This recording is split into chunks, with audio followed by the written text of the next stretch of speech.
Welcome. This is part 2 of my homeschool video. All right, so we're talking about when your kids are working on their individual work. So I want to share with you guys just some things to think about and some tips to make that individual work hopefully run a little bit smoother. So one of the things to think about is, where is the best place to do schoolwork? For us personally, I'm not saying it's the best, but I'm saying this is what we have done in our family. We mostly work and do our schoolwork at the kitchen table. So I have my two boys, the younger boys are in grade 3 and 6. So I help them more than I help anybody else. And then my two older girls are in grade 8 and grade 10. So I usually sit at the head of the table in between my two boys because I help them the most. And because if I'm sitting in between them, then I can be bouncing back and forth helping them at the same time.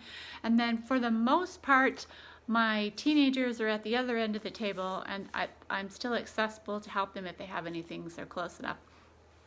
In the past, we are not always doing schoolwork at the table. We have done schoolwork laying on the floor sometimes, sitting on the floor. Sometimes our kids like to sit on the couch and do stuff. Sometimes I will sit on the couch in between my two boys and we'll do stuff on the couch. On beautiful days, we have gone out and done our schoolwork outside when it's just so beautiful that we don't want to be inside. We will do schoolwork outside, which is great, I think. So sitting at a picnic table, we've even done schoolwork on the trampoline. Bookwork is a little hard to do on the trampoline, but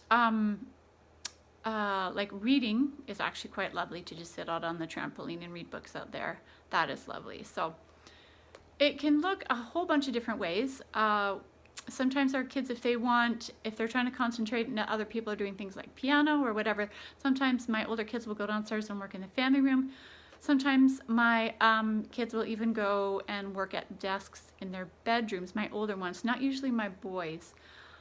The only thing that I recommend with that, if you have kids doing schoolwork in their bedrooms, for us, we have a really strict policy of no iPhones or iPods in bedrooms. So if they have any kind of work that they need to do, computer work, what we do is kind of on a circumstance by circumstance situation. So if they come and get permission, say, I want to work in my room, I need privacy, or I'm doing this test or whatever, then we'll give them permission. But for the most part, we stick to that policy of no screens in bedrooms. So if they need to do stuff on their phone or want to be on the phone, then they need to be out in, we call it like a high traffic or kind of community area where other people are around.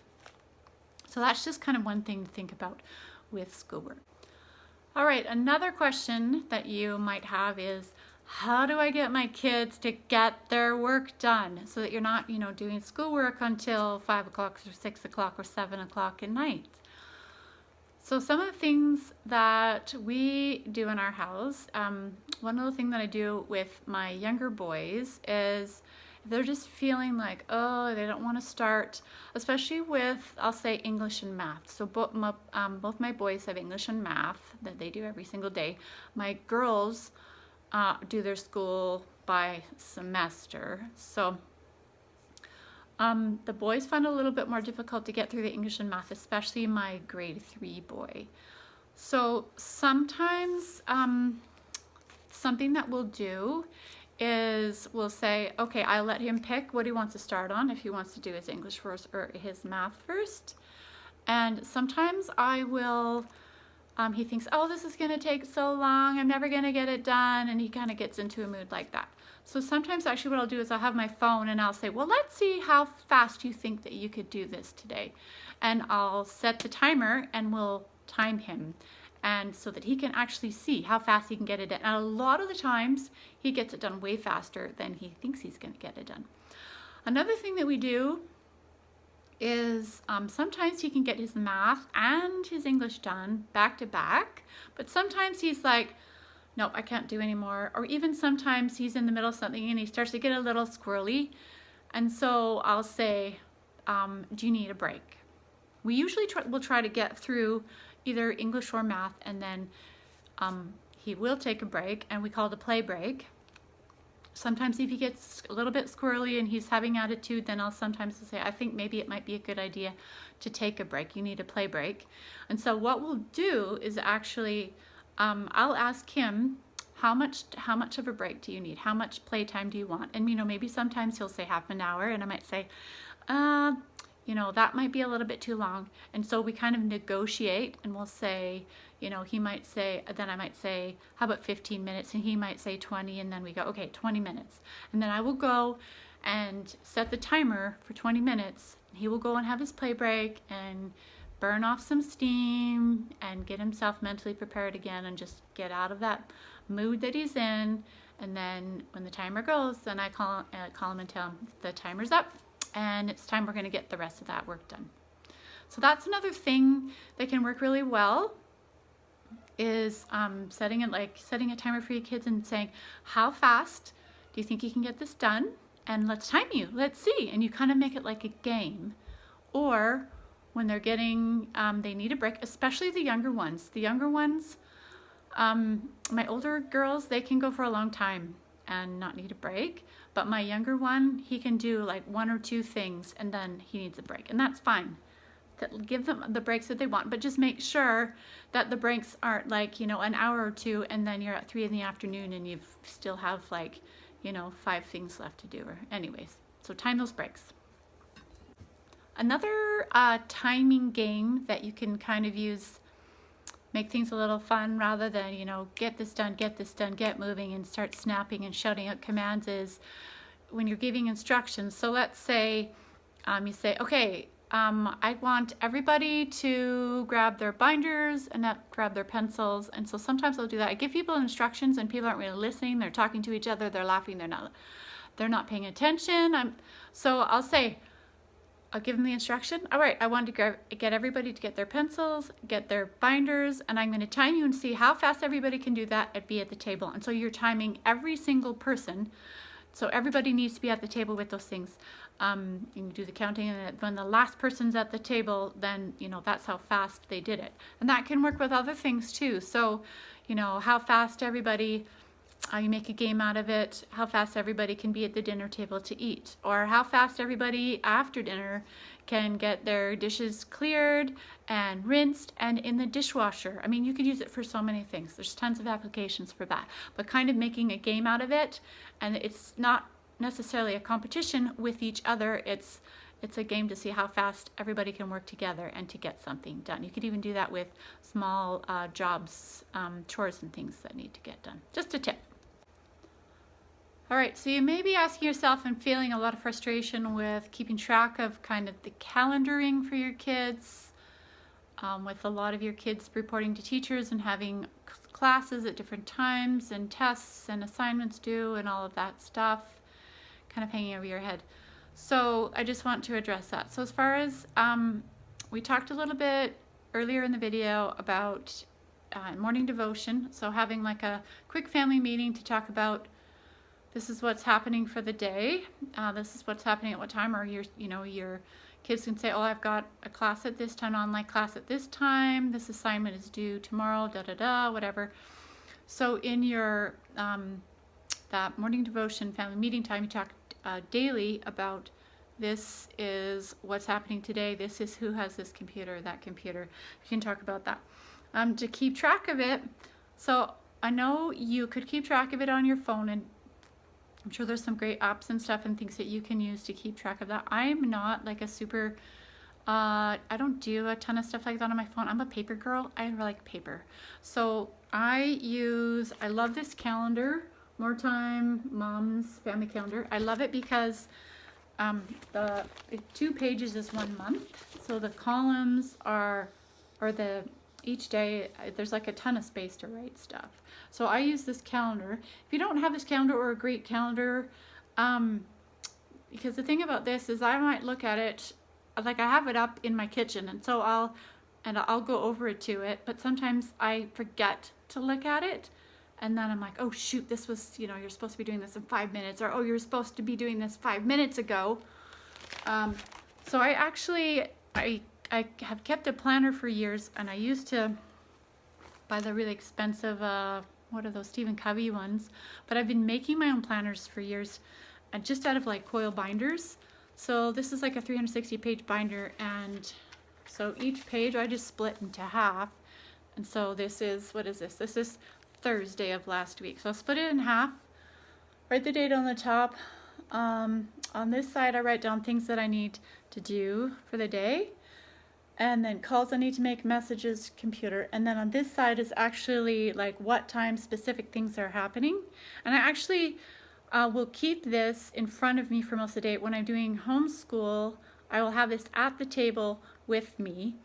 And so this is a place that you could potentially be writing down, okay, at 9 o'clock, you know, this child has a class online at 10 o'clock, you know, whatever, like whatever's happening. You can keep a schedule written in a planner book like this, and then have that in front of you. Or you could do that on a phone, and it can be reminding you of things that are happening. But just to be calendaring that stuff so that day by day, I mean, you can do it at the beginning of the week, but also just going through it quickly in the morning. This is what's happening today. You have this going on, you have that going on, da da da da da. Have it in one place. Talk about it quick, just to refresh everybody's memory, because a lot can happen in a few days, and then you forget what day it is exactly, and you know, classes and things that you need to be doing. So that's another kind of tip, to just keep track of all the things that you have going on in assignments and all that stuff.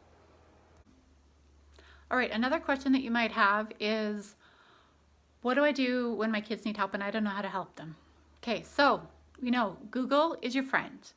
YouTube is your friend. You can pretty much search anything under the sky that you possibly could imagine wondering about and find answers. Number two thing that you can do is have your child, or this, I actually did this with my niece who was living with us for a bit, doing school here, is I had her the things that she didn't know the answer to and I couldn't help her with. I told her to create a list, write down things that you don't understand, questions where you're at, create a list, put it all in one place, and then the next time you talk to your teacher, you can share that list of things that you need help with. So put it all in one place, create a list, and then get the help that you need from your teacher when you and set up a chat time with them. The third thing that I could recommend for this is to have your kids have a tutor buddy. So my daughter, she has a friend that she will call when she needs help with her math, and then that friend, when she needs help with her biology, she will call my daughter. So find a tutor buddy that your kids can work with, or have your kids find a tutor buddy.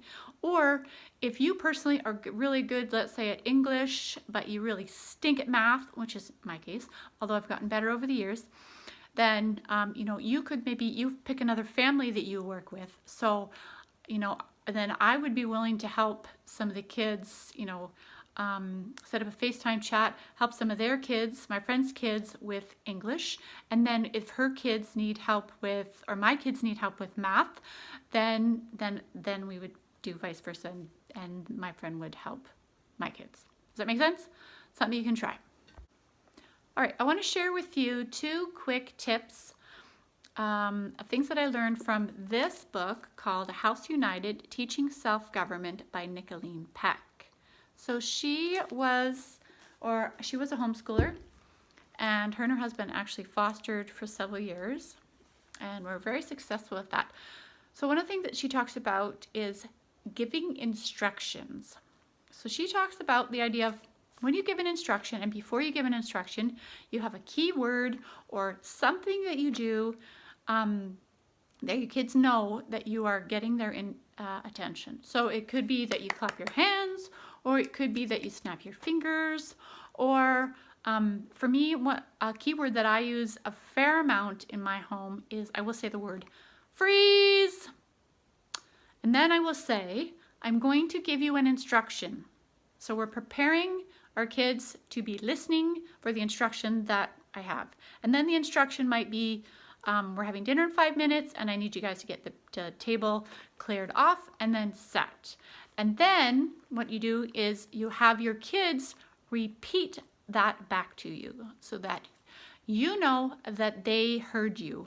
Another thing that can be really important with that is if you're talking to an individual child, and let's say they have, they're watching something, or they have, they're looking at their iPod or their iPhone, is to have them turn it off, or to just have them look up at you. Eye contact, give them the instruction, and then again, have them repeat it.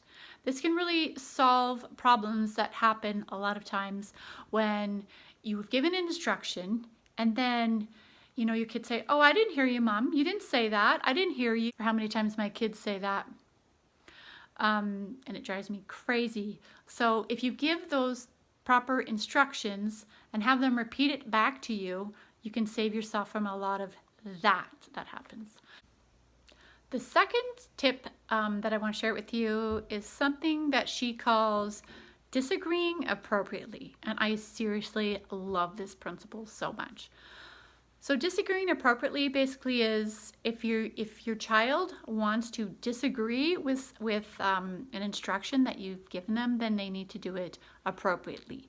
So an inappropriate disagreement would be like if I said to my son, okay, let's sit down and let's get working on your math. And he might be like, no, I don't want to do that. I'm sick of math. I hate math. Or do I have to do it? Like whining, crying, fussing.